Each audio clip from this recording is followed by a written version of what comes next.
There's something deeply unsettling about watching a grown man tear into raw liver with his teeth while claiming it's the secret to ancestral health. Yet here I was, 30 days later, doing exactly that. The irony wasn't lost on me, especially after discovering that the guy who made this whole thing famous was secretly spending more on steroids each month than most people make in salary. But that's getting ahead of myself. The guy built a $100 million empire telling people that eating raw organ meats was the secret to becoming some kind of ancestral warrior. Raw liver for breakfast, bone marrow smoothies, bull testicles for dinner, you name it, he was eating it. And people were buying it. Not just the supplements, but the whole story. Then came the plot twist that nobody saw coming, except maybe Joe Rogan, who'd been calling bullshit on this guy for months. Turns out Johnson was spending more than $11,000 a month on steroids. $11,000. That's more than most people make in a month, and he was injecting it into his ass while telling everyone he was all natural. But here's what fascinated me. Even after the steroid scandal broke, people kept asking about the organ meat thing. The craze didn't just disappear, so I thought, screw it, let me actually try this thing. Not with the theatrical bullshit, but with an honest look at what happens when you eat raw beef liver, heart, and bone marrow for 30 days. I'll be completely transparent here.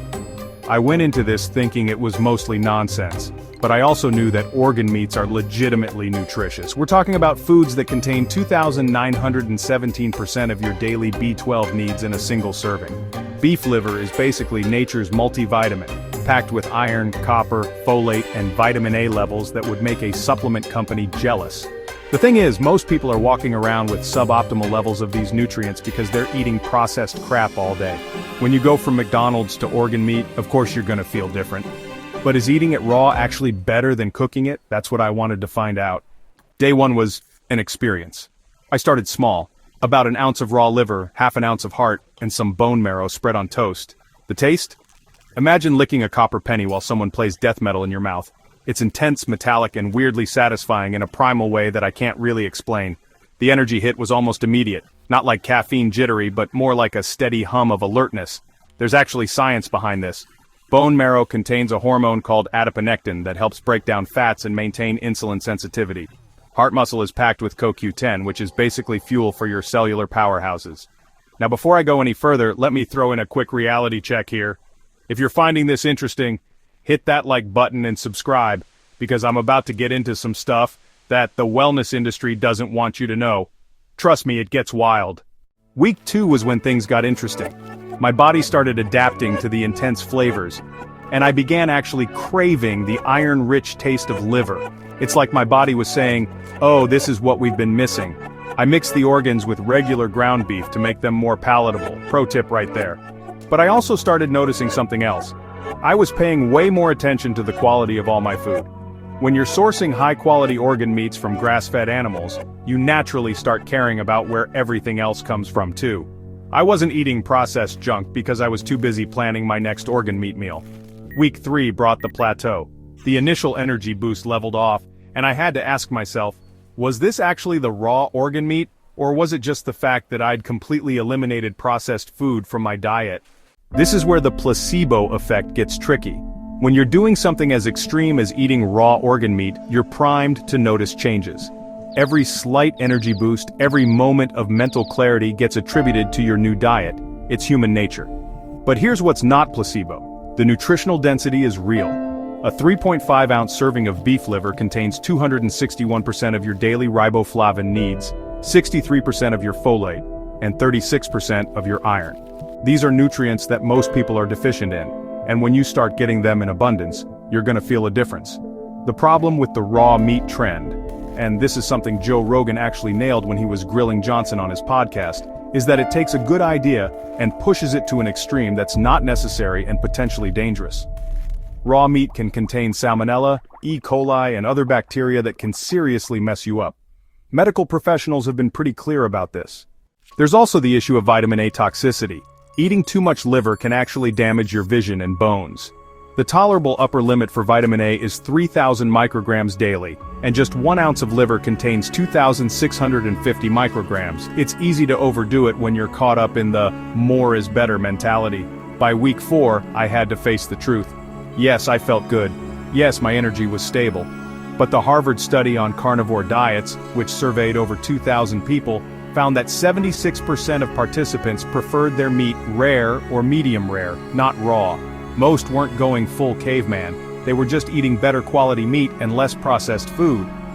The real kicker came when I looked at the actual research. There are virtually no controlled studies on raw organ meat consumption specifically. Most research focuses on the individual nutrients found in organ meats, not on whether eating them raw provides additional benefits. We're basically flying blind here, relying on surveys, anecdotal evidence, and some pretty questionable influencer marketing. The Liver King scandal revealed something important about the wellness industry that goes way beyond steroids. When fitness influencers claim their physiques come from eating raw meat while secretly using performance-enhancing drugs, it creates unrealistic expectations that can lead to psychological distress and risky behaviors. People were literally forcing down raw testicles thinking they could look like this guy. But here's what's actually wild. Even after admitting to steroid use, Johnson's supplement business kept thriving. His companies were pulling in $100 million annually selling dried organ supplements. This tells us something crucial about consumer behavior. People want to believe in simple solutions to complex problems. Every few years there's a new dietary messiah promising to unlock the secrets of optimal health. The raw organ meat trend fits perfectly into this pattern. It's extreme enough to get attention, has just enough scientific backing to seem legitimate, and appeals to our deep-seated desire to return to some imagined ancestral ideal. The social media amplification makes it even more compelling. When you see ripped influencers claiming their physiques come from eating raw meat, it creates a powerful psychological association. Even when logic tells you it's bullshit, part of you thinks, what if? Here's my honest take after 30 days. The benefits come from eating better, not from eating raw. The raw organ meat trend contains kernels of truth wrapped in layers of bullshit and marketing. Yes, organ meats are nutritious. Yes, most people would benefit from eating them occasionally. No, you don't need to eat them raw.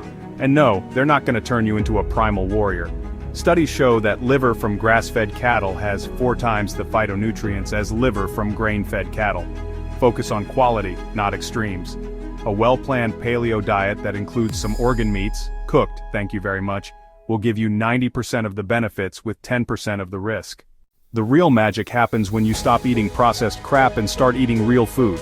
Organ meats can be part of that equation, but they're not the whole answer. Most people jumping on these extreme trends are coming from diets that are already nutritionally bankrupt.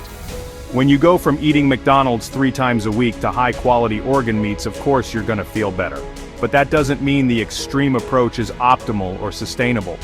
Jordan Peterson, who actually follows a carnivore diet for health reasons, has talked about how it helped with his autoimmune issues. But he's not out there eating raw liver and claiming it's the secret to his physique. There's a difference between using diet as medicine and using diet as performance theater. After my month-long experiment, I learned something valuable that goes beyond nutrition. Health trends are more about personal discovery than perfection. The act of paying attention to what you eat, sourcing quality ingredients, and breaking out of routine food patterns can be transformative, regardless of whether you're eating raw liver or perfectly cooked vegetables. The goal isn't to follow every trend, but to listen to your body, stay curious, and create sustainable habits that genuinely improve your quality of life. Sometimes that means trying something extreme to shock yourself out of complacency.